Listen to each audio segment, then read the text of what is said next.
We would be honored if you would join us. All right, everyone, welcome to another episode of Dungeon Crawlers. That's right, you're back. We're back. We have something amazing to talk about, and you're listening intently because of the sounds of our voice. It will soothe you, it will mesmerize and hypnotize you, and soon you will be happily, blissfully, wonderfully. I don't even know where I was going there. Anyways, we're going to talk about something amazing, which we all love. And yes, you may get a little sick of Star Wars, but there was actually something that came out on Disney Plus's behind the scenes of The Mandalorian that we got super excited and we wanted to talk about, which is there's a small segment in that where Dave Filoni talks about the wonderment and amazingness of the prequels and Return of the Jedi. And we wanted to talk about that. Alton brought it to our attention, and now we're bringing it to your attention, and we're going to have a discussion about that. So I'm going to turn the time over to Alton. Josh and I, as always, will throw in our 2 bits, and I'm sure Alton will as well, most eloquently. And so we'll jump into this now. Okay, so for those of you that are considering tuning away, do not tune away, okay? This interview, it's a roundtable of Star Wars creators that Kathleen Kennedy happens to not be at the table. I'm not going to express my opinions on that. Just bring it to the general attention. Yes. And they're talking a lot about kind of what drives them to create Star Wars and the motivations behind the stories. And towards the very end of the episode, it's like 4, 5, 6 minutes. It's not very long, but Dave Filoni gets up, starts talking, and the entire room is completely enraptured for the entire time, stays completely silent until he finally brings everybody back. This includes people like Jon Favreau, Bryce Dallas Howard, and a couple of other key players. Taika Waititi. Taika Waititi, yeah, and a couple of other individuals who are key in the most recent entries in the Star Wars universe. Well, and then just excellent filmmakers and storytellers on top of it, too. People who really know their craft and really take the time to dive into story. And Filoni just has them enraptured. And it is one of the most beautiful things. But the disclaimer that I say about the prequels is because regardless of how you currently feel about the prequels, after you watch that segment, I believe that your feelings will evolve. They may or may not change, but they will evolve. There are a lot of things that get discussed, and I'm sure that as we start to pontificate, we may get things a little bit out of order. So if you'd like to go and watch that first, this is a great time to pause and come back. Please come back. But one of the very first things that starts to come up is, why was Qui-Gon important? And what was the thing that led him to be the inciting character for Phantom Menace? And the fundamental statement that Filoni made is that Qui-Gon is one of the few Jedi who has not become so politicized and idealized that he has forgotten that he actually needs to give a crap about people. And so we start to see the opening in episode 1 of them, coming down to Naboo, and they pick up Jar Jar. And we'll come back to that more in a minute. But I want to get some of your guys' thoughts first on this idea of Qui-Gon being the inciting character of episode 1. Because a lot of people see, okay, obviously Obi-Wan is there, Anakin is there, but how do you guys feel that Qui-Gon has been traditionally represented in the films, and how do you think your opinion of him has kind of evolved through watching this? I'll jump in. Qui-Gon, to me, has always been the important character in that story. It really isn't. I mean, yes, Anakin is important for the overall story arc, but I think Qui-Gon is the important character in that first movie. We kind of see a young punkish type Obi-Wan. I mean, even from opening remarks, when Anakin joins, why do I feel like we picked up another useless life form? That's probably not the exact wording, but yeah, it's kind of like, this is, if I walked onto a ship and someone was saying that about me, I'd be kind of offended. That's kind of crappy to say about someone. I get that Jar Jar is not the most intelligent creature, but that's kind of harsh for a little kid. But beyond that, you see I'm getting kind of emotional here. You see Qui-Gon stepping up and trying to be this father figure for Anakin, even more so after, he has the conversation. Well, what about the boy's father? There was no father. He really starts doing things and manipulating things to kind of position himself as this father figure. And, a lot of the old extended universe books, you see, Jedi did have families. They did have kids. They had wives. They had relationships, and they started moving away from that. And I feel like he was kind of part of that old guard where, even looking at Revan, one of my favorite characters, you read the book Revan by Drew Karpinski, or I pronounce his name wrong, Carpenter, whatever. The Revan book, he's married to Bastila Shan. She is pregnant with his child. That clearly shows that and he's part of the Jedi Council again, or is part of the Jedi Order again, and so is she. That clearly shows that they did have relationships. They had children. That was normal. Somewhere along the line, they became this weird, whatever you want to call it, where you don't have attachments, you don't have these bonds, and so on and so forth. And Qui-Gon starts becoming that father figure for Anakin. Mm-hmm. And I agree. And we kind of hear a lot more about that with Dave. And, hearing that, I'm like, yes, that's exactly it. That's the thing that I've always seen. And then it's like, why did we get rid of this character? Why did Lucas throw this character away? Oh my gosh. See, but that's kind of the beautiful thing. And again, people who have not watched this yet, go to it, because we're probably going to be jumping around to a whole bunch of different points that were made during this recording. But later on, he starts talking about how Episode 1 connects to Return of the Jedi, right? How Phantom Menace and Return of the Jedi are connected. And that the kind of fundamental scene that everybody knows of Episode 1, that Lucas reached out to Williams and just said, crank this sucker up to 11. I don't care what it costs. This needs to be the pivotal song, the pivotal moment, is Duel of the Fates. Okay. Yeah. And Filoni goes on to explain specifically that Duel of the Fates is referring to the fate of Anakin Skywalker. That if Qui-Gon was able to stay on and act as that father figure and start to grow him and help him become really a wonderful, masterful Jedi, that could mark a major turning point for the Order to return to normalcy. And as we see the opposite happens, that then leads to the opposite as well. The Sith coming into full power again, being able to take over the galaxy in a deep and hurtful, harmful way. Yeah. But by setting up that father figure relationship having been lost for Anakin, it enables his path to the dark side to be much more fluid, because now he doesn't have anybody acting out for his best interests. And in Return of the Jedi, it also provides him with the opportunity to now step up and be the thing that he never had. And that is just a beautiful mirror, just from a story writing perspective, is that concept of being able to create those kind of bookend ideas. What are some of your thoughts on Qui-Gon there, Krebs? Well, first of all, I mean, just seeing Liam Neeson enter the Star Wars universe made me a very happy man. I've been a Liam Neeson fan for many a year. And, but as a character, my first impression when I first saw the Phantom Menace back in 1999, when he was slain by Darth Maul, I was genuinely disappointed. I was saddened. I was hurt because I really wanted that character to move forward. Now, as a Star Wars fan, here's Qui-Gon Jinn, and his Padawan is Obi-Wan Kenobi.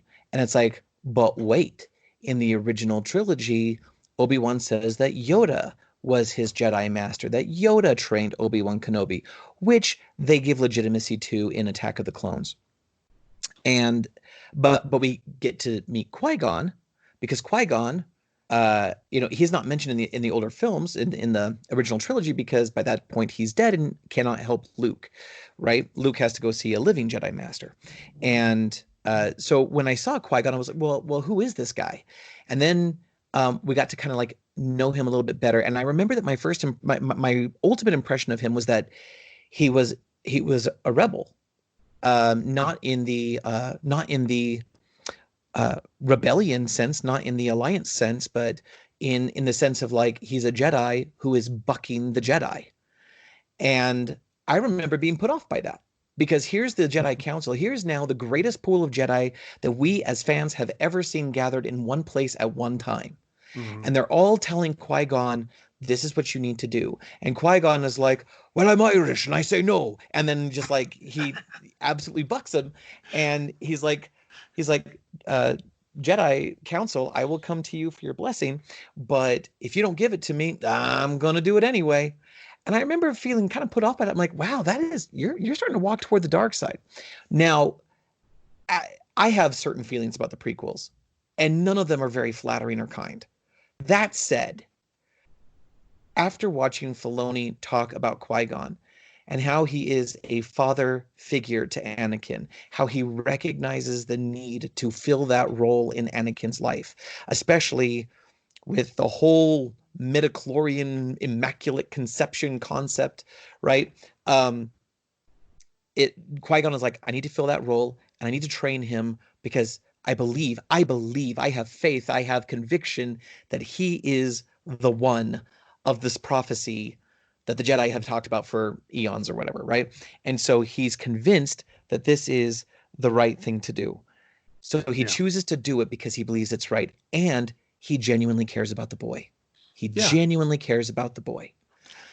And Filoni will go on to talk about the difference between Qui-Gon and Obi-Wan. So when I finally heard that he was the father figure, that Duel of the Fates meant the fate of the child, the different fates that could play out based on the outcome of that fight, it genuinely changed the way that I beheld Qui-Gon and the value of that story arc. Oh, 100%. I mean, just if you look at it, from a what if perspective, you can clearly see that if he had survived, that Anakin would have gotten the support he needed, and don't get me wrong, Obi-Wan is a fantastic character. He definitely grows in his power and his things, but he wasn't the right person. He came at it from a brother perspective. He wasn't, he wasn't really trying to be the father figure Anakin needed. And that's what Anakin needed. He needed a father figure. And if Qui-Gon had survived, he would have gotten that. And he more than likely would have been, hey, you had this dream about your mother more than a few times. Maybe we need to investigate in this. There's something here in the Force. But Obi-Wan is like, no, be mindful. You're letting your emotions and your connection to your mother distract you. And we kind of see that in the first movie. He loses his father figure. In the second, he loses his mother. And then in the third, he loses the only relationship he has left, which is his relationship with Padme. And again, all of this is based, the second one is fear. He's afraid his mom's going to die. He goes to save her. He doesn't get there in time. He turns to anger. And the third movie is the opposite. He's afraid of losing her. And so he then turns to fear. That fear is there, and then he turns to anger later on. It's a fantastic thing. And you do see those points. He's losing things. And even if you throw in Clone Wars in the middle of that, he lost his Padawan. He lost Ahsoka.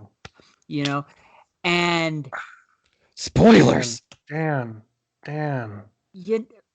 I'm still been watching. Out there forever. I know, but I know it's our fault. Stuff. Sorry.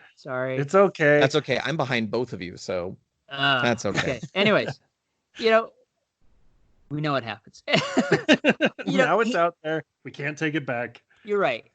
But this is Anakin's story. He is lost. And to kind of go back to your thing where he parallels it to Return of the Jedi, we get to a point where he has to make a choice. Do I lose my son or not? Yeah. And finally, Anakin surfaces and makes that choice. No, I will. I've lost too much now. I will not lose the last vestige I have of Padme and my goodness. Which really, I mean, that is. You know, he didn't have a connection with Leia. You know, he knew of her at that point, but he had no connection to her like he did with Luke. Typical deadbeat dad. And because of the full-scale assault that was happening just outside the second Death Star, he had every reason to believe that she was dead, if not about to die. Correct. You know, but this is an amazing character. Don't get me wrong in any way, shape, or form. It's a little rocky in the beginning. It is, you know, through the prequel trilogy. Mm-hmm. It's rocky. You know, we've got some corny lines. We've got little Anakin, and you're like, how can this kid become this horrible big guy encased in black armor? You know, we move into Attack of the Clones. We've got, again, some quirky lines, this weird love scene with a pear floating in the sky. And I hate sand. Yeah. It's cold, not perfect. Coarse, it's not perfect. And it gets everywhere. But when you add the Clone Wars TV series in there, you get a lot more understanding of Anakin. You get a much clearer picture for certain. And you can see this beautiful story arc. You know, Obi-Wan wasn't the right person. You know, I think Mace Windu would have even been better. But, you know, the council wasn't willing to take the bet, and unfortunately, you know, and Obi-Wan responded to his master's dying wishes. And I feel like probably in the beginning it was probably even a little not genuine. He was just doing it begrudgingly. Mm-hmm. You know, and eventually I truly feel that Obi-Wan really loved Anakin, you know, there at the end. You know, there is genuine tears. There is genuine grief in his heart when he delivers those words. I loved you. You were my brother. Yeah. Well, and that's one of the other really interesting things about the dynamic between Obi-Wan and Anakin, was that evolution into really being brothers. Yeah. By Revenge of the Sith, and it had never, and this was mentioned earlier by one of you, the line in the middle of Episode 1. Which, from a story perspective, that's the inflection point, right? This is where the heavy blows need to land. Your characters have been established enough by this point that you know what everybody's doing, you know what they're about. This is where you've got to establish what the critical conflict is. And it's right in the middle of the film. Why do I detect that we've saved another useless life form? Yeah. Right? And for it to go from that utter not only disdain, but true contempt for this worthless nobody from a backwater planet who's too old to be a Jedi, so why in the world are we bringing him with us? Mm-hmm. All the way to, you were my brother, and then even beyond that into 4, 5, 6, where Obi-Wan only talks about Anakin as he was. Yeah. Even though he knows, right? Like, that is a much heavier dynamic than what I'd originally caught on to. And having Filoni begin to start to explain some of these things also elucidates many of the things that I am seeing in Clone Wars. A lot of the deeper character dynamics and why they interact the way that they do, because Filoni really keyed into that. And I think that there are a number of execution errors in the prequels that leads to a lot of that confusion. And one of the biggest ones is another one that Dave Filoni brings up, which I know is a highly controversial thing in the community, Jar Jar Binks. Mm-hmm. Okay. But Filoni doesn't touch on it for very long, but this is another thing that I really want to dive into with you guys, because I think you're going to have really interesting insights on this. Filoni specifically references Jar Jar in relationship to that line from Obi-Wan, another useless life form, right? Which again, if we're going back to good story templating, we now have established Jar Jar's role. I think that Lucas went way too heavy-handed with the slapstick over-the-top goofiness, but it was very intentional, because what he was trying to do is set up this duality against Anakin that says, Jar Jar is useless, and Qui-Gon has a history of just being kind and giving in, and that is very against what the Jedi have become, in quotes. Yeah. And so that sets up the ability for Anakin to not only be an obstacle that needs to be overcome emotionally within the first film to show why he is worth so much more, but also to be able to kick off Obi-Wan's character cycle through the next two films. So what are some of those other execution errors, or if you have additional thoughts on Jar Jar Binks specifically, I would love to hear what you have to think there. But what are some of the things that you've kind of seen called out after this interview? Well, with Jar Jar, I think it's beautifully done foreshadowing. Generally early on in a story, you want to foreshadow something that leads on later. With Jar Jar, we see him, he's bumbling, he's an idiot, he's just falling all over himself, and it sets up that line, okay? But at the same time, now we can see why Anakin in these next two movies is always complaining. He's never teaching me everything. He's not letting me reach my full potential, because Anakin has had to overcome this already negative thought process that Obi-Wan had in his head. He's useless. He's from Tatooine. He was a slave. He's too old. All of these things he's had to fight to overcome just for Obi-Wan to give him more knowledge or whatever. And again, this is making an assumption, but based on what Filoni has said and what we've seen, that makes a lot of sense. So I can understand why Anakin has that contempt now. He has had to fight and overcome this negative belief system, or these negative beliefs that Obi-Wan had regarding him. Mm-hmm. The other thing that made me think of really quick that I haven't considered before, the Jedi Council does test Anakin, right? Yeah. They see his skills, but they think he's too old. They're still very resistant at that point. And Obi-Wan says, well, I'll train him because that was Qui-Gon's wish. What if the Jedi Order was pawning Anakin off to Obi-Wan, knowing that Obi-Wan was already biased against him, because they hoped that he would scrub out and just turn out to be nothing? And so every time that Anakin gets a little bit farther and a little bit farther, that's just frustrating an already frustrated group of people. I think that's an interesting idea, but I would say that the evidence would suggest the contrary. I think that they were genuinely concerned concerned that not only was he incredibly powerful with the Force, but he was also he was an incredible liability. Yoda talks to him very clearly about fear leads to anger, anger leads to hate, hate leads to suffering. He talks to him very clearly about that.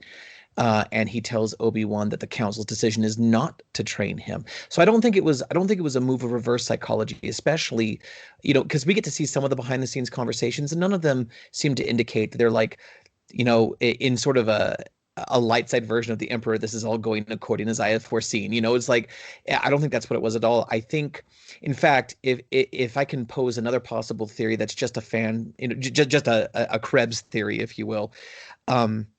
What if they don't want the prophecy to come true? If the one shows up and brings balance to the Force, and I believe Dan and I have talked about this. I don't know if Alton, if you and I have talked about this, but it's so interesting that the Jedi are constantly talking about bringing balance to the Force, but they're also constantly extinguishing and exterminating the Sith. Yeah. And if you're going to have balance, balance is the yin and the yang. As much as some people love or hate gray Jedi, the concept of the gray Jedi is the only concept where balance actually exists. The alien race of Ki-Adi-Mundi, his race escapes my mind right now, but he's the Jedi Council member who has the cone-shaped head. Yeah. There is, I don't remember if it's him or if it's another member of his race, but the reason their heads are so large is because they have two brains. Correct. They have two full brains on across the cone, and there is a character, whether it's Ki-Adi-Mundi or someone else, who uses one brain to study the light side and one brain to study the dark side. And thus obtain balance, right? And And we've also had this conversation of how the Force inherently is neither good nor evil, but how you use the Force changes you.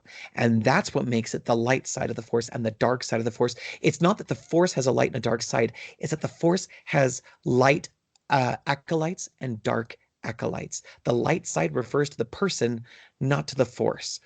And so I'm wondering, especially at this time in the New Republic, if the Jedi are scared, fear leads to anger, are scared of the prophecy actually coming to pass.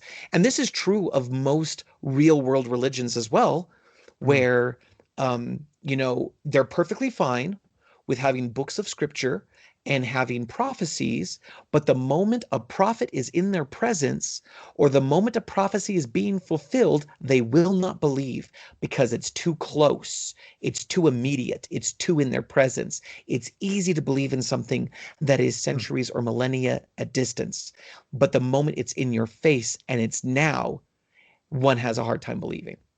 And I wonder if that's where the Jedi Council was at that time. A long time ago in a galaxy far, far away. Right. And so, going back to sort of like the Qui-Gon versus Obi-Wan thing, Obi-Wan did act as a brother to Anakin over the years. He did become his brother. And Filoni pointed that out very clearly. He said that Qui-Gon was trying to be a father. Obi-Wan, although he loved Anakin, and he did, loved him like a brother. And that's not the same thing. Speaking as someone who is a brother and a son and a father, those are three different kinds of love, right? And Filoni points out that it was Qui-Gon's example that Anakin reached back to when he chose to save Luke in Return of the Jedi. Yeah. That had he not had that, what if Qui-Gon had not played that role? What if Qui-Gon had never taken him on against the council's will and not shown him that paternal example? It was such a short-lived example, but it was enough that Anakin had something to look for, because past that, he had a wonderful mother. And we could say that his mother's example of sacrifice also coached him on how to put Luke first. We could easily say that, and I think that's a reasonable thing to say. But if Qui-Gon had never been there, if there had never been a father figure, how much more would have Sidious had his claws in Anakin? How much more of a hold would Sidious have had over Lord Vader? Yeah. Well, and to be very clear on that statement too, many people who start to pursue that train of thought then start to say, well, is this only pro-father, like mothers are worthless? But that's not what we're saying. And I don't think that was the point either. No, not at all. You have to remember, Shmi Skywalker is a slave with no power of her own, no ability of her own to do anything to change the situation for her or for her son. And although she would sacrifice everything for him, and we do believe firmly everything, Qui-Gon was an outside force that enabled Anakin to rise above his station. And Shmi's ultimate sacrifice was because of how much she loved him. She allowed him to go on to do this thing that she believed 100% he was meant to be and meant to do. And so the statement of having that duality of love, that is the critical thing, is that you have the person who is willing to make the ultimate sacrifice, who he loses next. Yeah. And the person who was capable of helping to bring him beyond his station was the person who got him out and then died first. Yeah. Right. And so it's this pattern of loss of people who truly, truly turn themselves inside out in the pursuit of wanting this person to be better. And then to have him be in a situation where he's constantly being pushed back, where he feels like nobody trusts him, nobody helps him move forward further than he was, and now he's lost the people who actually were willing to. That would be a hugely, hugely frustrating situation, but in the context of Star Wars is also a very easy trajectory to get you away from utilizing that light side of yourself. Yeah. I agree. And, K. Mundi, we could talk a whole nother show about him. My personal opinion, he epically failed the Jedi Council in so many ways. So we'll have to do another show on that. But literally, this is the thing. Had he had the father figure, like you said, Palpatine would have had no power. That was Palpatine's real power. Is, Anakin was rebelling because he was struggling with his relationship with Obi-Wan, and so what happened? Palpatine slips in as the father figure. He slips in as, hey, I'm the good guy that's sitting in the van on the side of the street, and you want some candy? I see great power and great promise. I look forward to watching your career. Right? Yeah. I know. Your mom and dad never give you candy, but hey, I'm willing to give you candy. Palpatine groomed Anakin for years. Oh my gosh! Yeah, for years. And not only that, he had the power to manipulate the Jedi Council to do exactly what Anakin was complaining about. And so I will give Palpatine this. He was a master chess player. He was a master manipulator, and he really played the role well and was able to move the pieces to where he needed them. But I ultimately believe he was also afraid of Anakin. I really feel like a lot of things were staged, and things happen, like Anakin having the overconfidence with Obi-Wan having the high ground.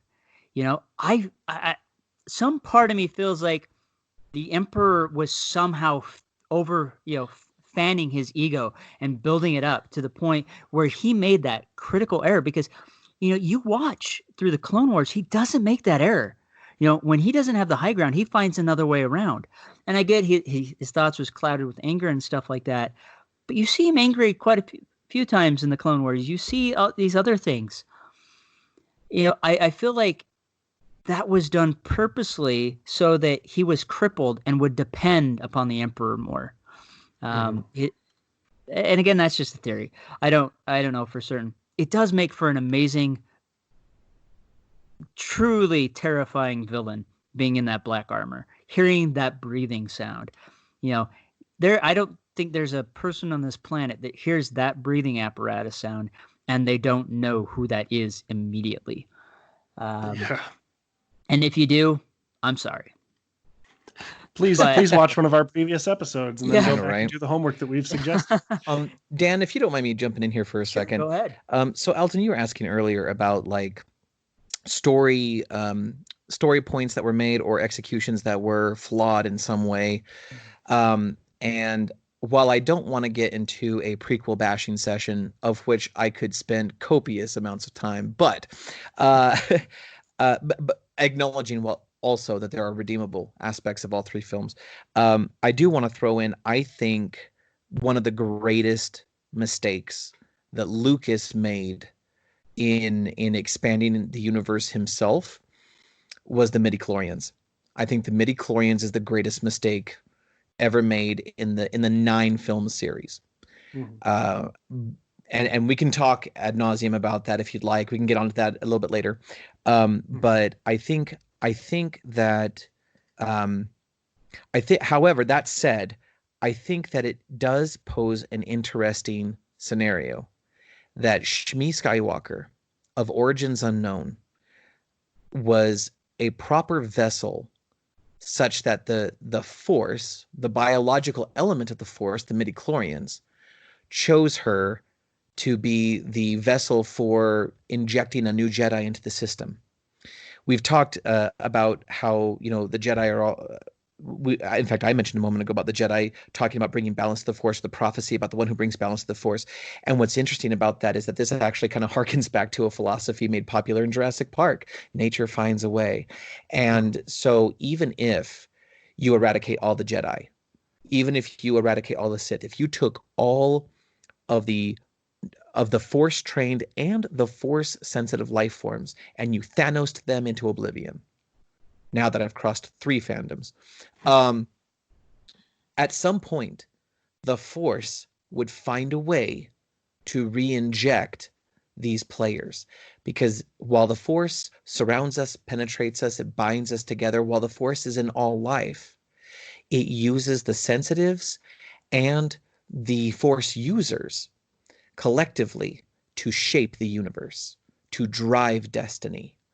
And Shmi Skywalker was apparently a worthy vessel. And the question, the interesting question becomes, why? Why Shmi Skywalker? And I don't think the Force is any respecter of station. So that she was a slave means nothing to me. Yeah. I think it had something to do with her person. I think it had to do, if we're going to talk about midichlorians as a thing, then maybe it's her biology or her origin. I would be really curious to know if she leads back to some great Jedi line somewhere and she's unaware of that because of her lineage. I don't know.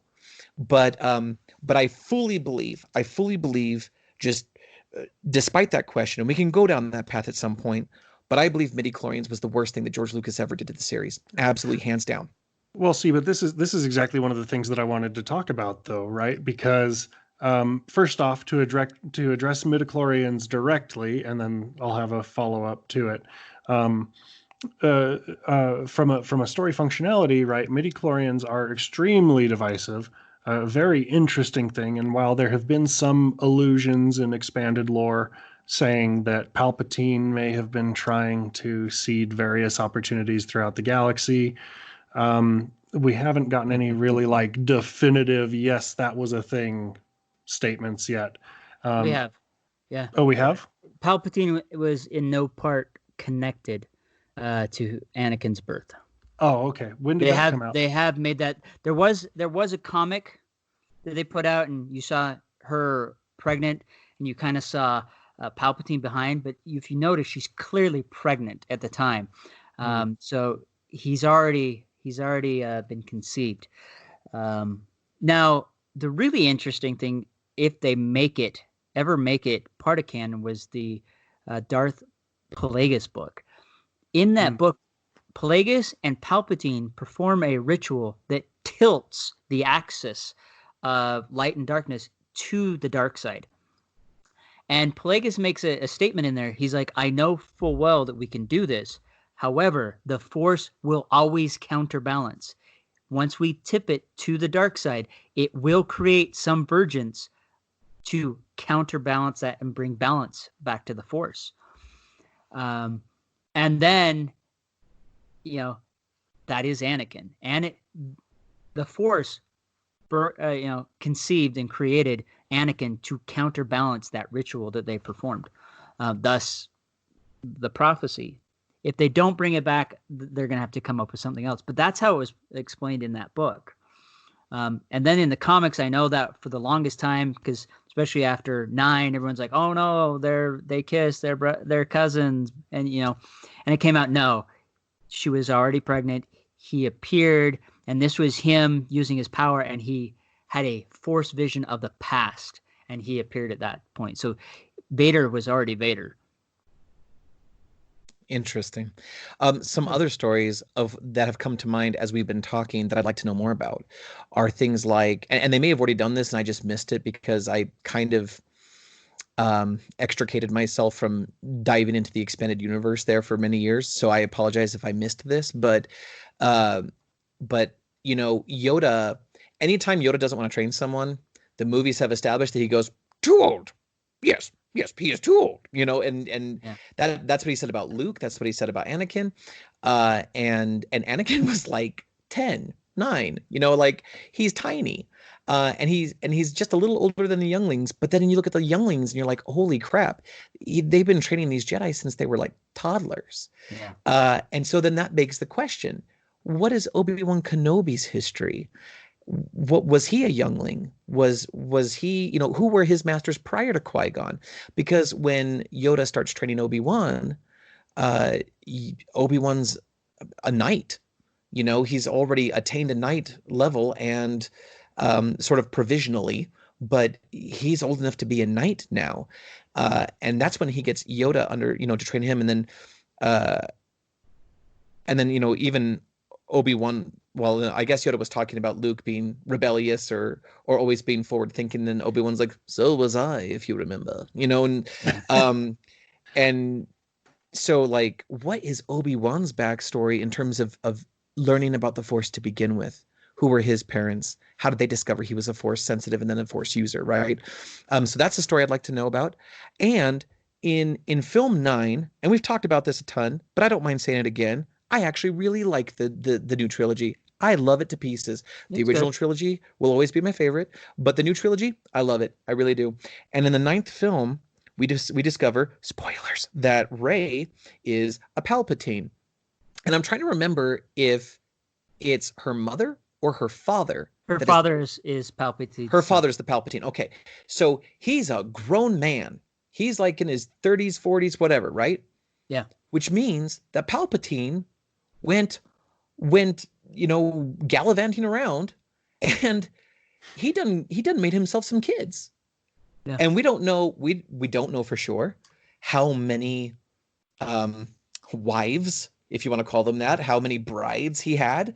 We don't know where these come from. Maybe it's suggested that, it could be a clone experiment or things of that nature. But I'm really curious how many kids he has and where and how long this took. I mean, again, this is an assumption. And I've read the Darth Bane books. And in Darth Bane, the rule of 2 is established. But the rule as part of hiding in secrecy is use those around you that you need to keep your station, to hide who you are. And I really feel like Palpatine really took that seriously. He was a senator. As a senator, it's probably expected that you would have a family. He comes from wealth. His parents, which he murdered, were very wealthy. They had children. And so to maintain that appearance, it would look really weird if a senator, from a wealthy family didn't marry, didn't have children. It would make perfect sense if they only had one. He had a wife and had one son. And he really didn't spend a lot of time with him. He used the excuse he was always away at business. And then they were on Naboo because that's where he's from. And if Naboo blew up or, they happen to die during the invasion of the banking clan, who cares? His hands are washed clean. Yeah. But I really feel that to me is plausible because that's an ends to a mean. He can still use that to hide behind, to keep his role relevant. And to that end, I would love to know that story. I'd love to know about his even if it was just, for lack of a better expression, even if it was just a masking family, right? Like even if it was just his, Sithy beard, if you will. I would like to know more about his wife. I'd like to know more about little Johnny Palpatine. I would like to know about, and then he goes on to get married and have a daughter. And you can see that little Johnny Palpatine is not he's not a chip off the old block. He is not his father, right? Mm-hmm. And so that's an interesting story. And they did this to build Rey's story in the trilogy, and I get that. But now they've opened so many hornets' nests that could be so fun to explore, right? Well, I mean, and that's we kind of get the same thing with Luke. We find out Vader's his father. Well, how? Why? Where? What?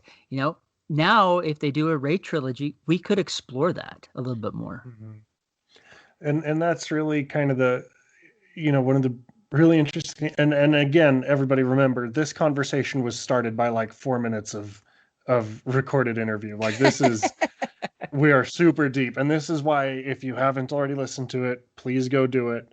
But just to kind of bring it back in, I know we don't have too much more time. But that's also, interestingly enough, one of the big conclusions to which Filoni comes as he's talking to everybody is talking about those relationships between father and son, about what it means to have lineage, about what it means to have a legacy and to leave a legacy and to be something better.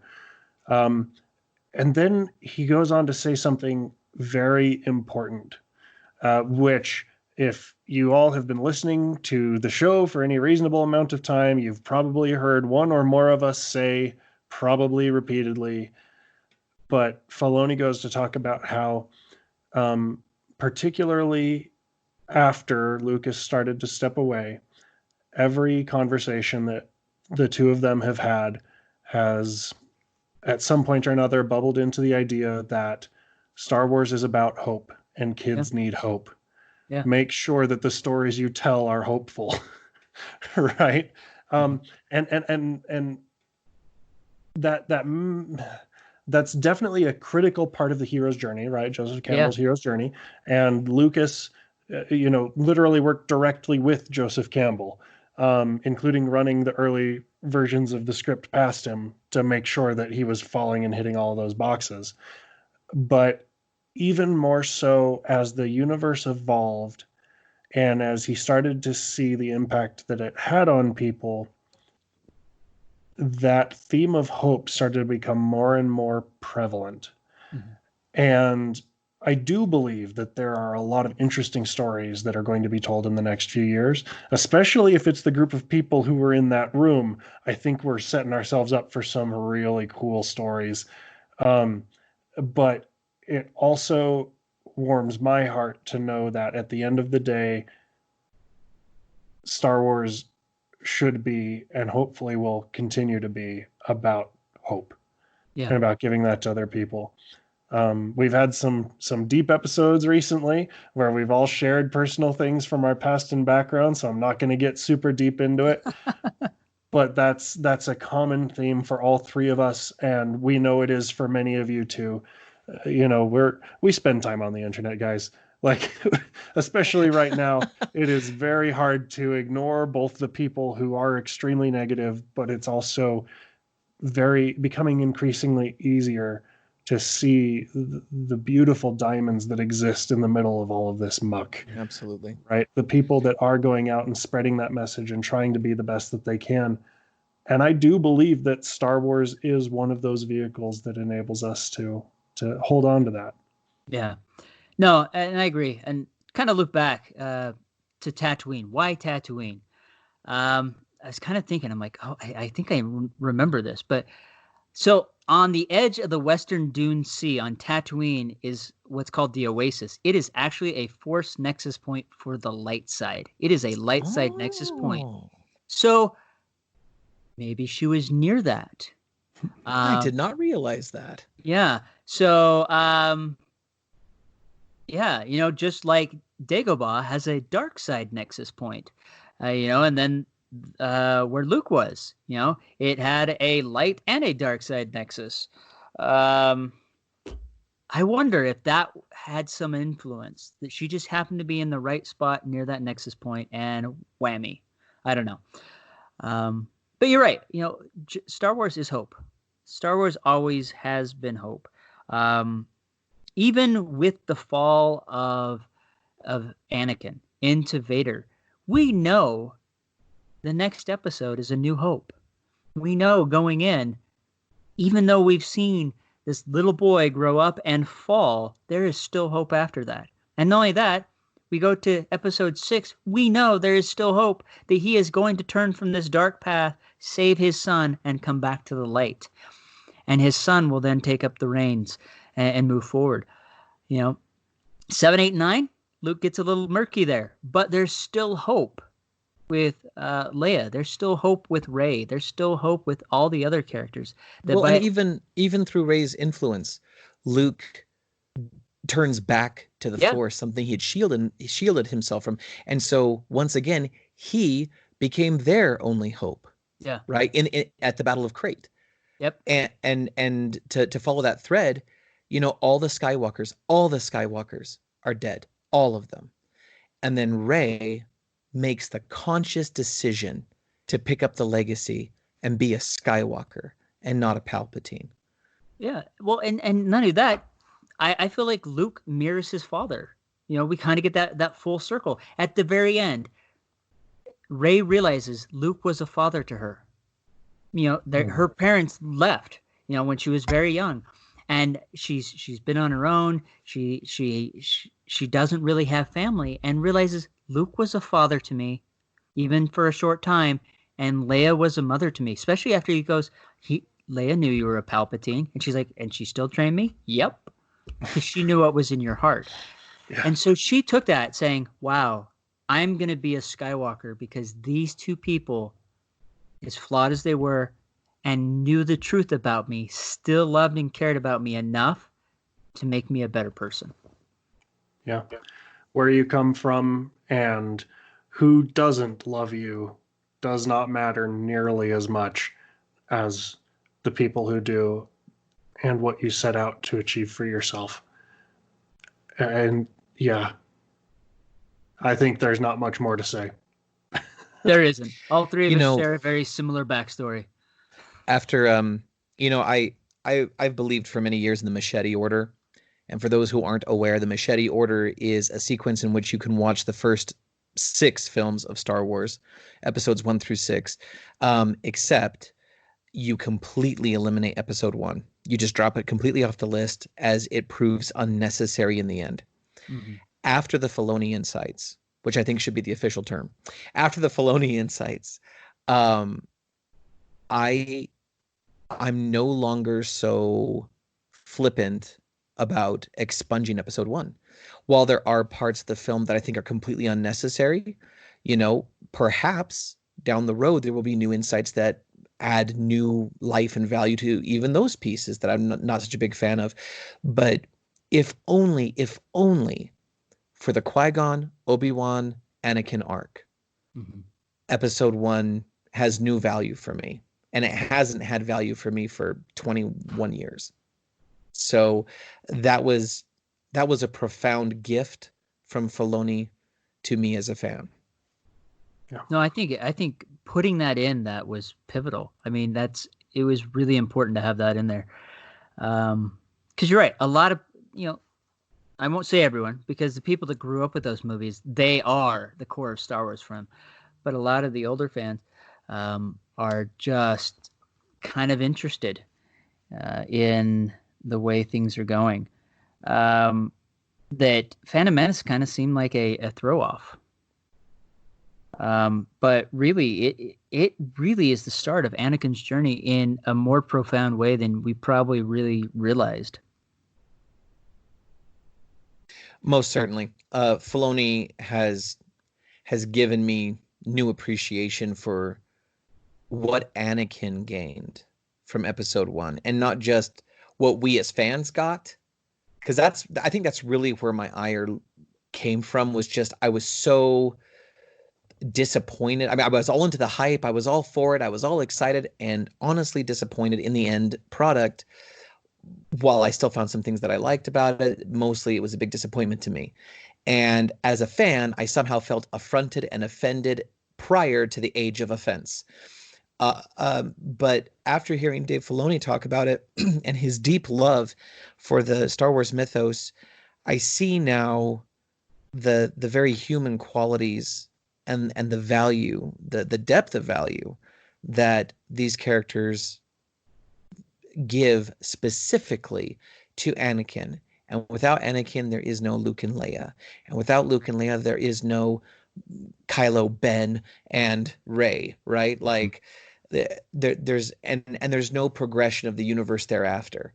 Yeah. So I appreciate more now what it means to have Qui-Gon in the universe.